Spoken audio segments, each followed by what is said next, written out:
যখন তুমি নিজের রক্তের মানুষের দ্বারা কষ্ট পাবে, তখন একবার নবী ইউসুফ আলাইহিস সালামের কথা মনে করো। তিনি কিভাবে নিজের ভাইদের দ্বারা প্রতারিত হয়েছিলেন।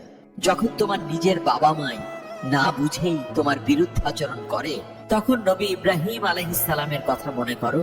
তার বাবা তাকে আগুনে নিক্ষেপ করায় ভূমিকা রেখেছিল। যখন তুমি সমস্যা থেকে পরিত্রাণের জন্য কোনো পথ পাবে না, তখন ইউনুস আলাইহিস সালামের কথা ভাবো।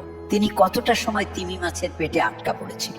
যখন তোমার নামে কেউ মিথ্যে অপবাদ ছড়িয়ে দেবে, তখন মা আয়েশা রাদিয়াল্লাহু আনহার কথা মনে করো।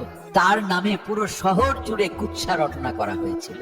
যখন তুমি অসুস্থ, ব্যথার যন্ত্রণায় কাতরাতে থাকো, তখন নবী আইয়ুব আলাইহিস সালামের কথা ভাবো। তিনি ভয়ঙ্কর এক ভাইরাস জনিত রোগে আক্রান্ত হয়ে তোমার থেকেও বেশি কষ্ট পেয়েছিল।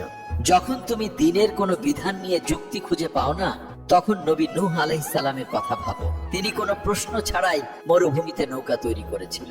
যখন তুমি আত্মীয় স্বজন, বন্ধু বান্ধবের কাছে হাসির পাত্রে পরিণত হও, তখন শেষ নবী হযরত মুহাম্মদ সাল্লাল্লাহু আলাইহি ওয়াসাল্লামের কথা ভাবো।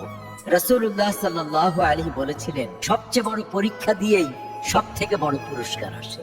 যখন আল্লাহ কাউকে ভালোবাসেন, তখন তাকে পরীক্ষা করেন, এবং যে এই পরীক্ষাগুলো মেনে নেয় সে আল্লাহর সন্তুষ্টি অর্জন করে, আর যে অভিযোগ করে সে তার ক্রোধের পাত্র হয়।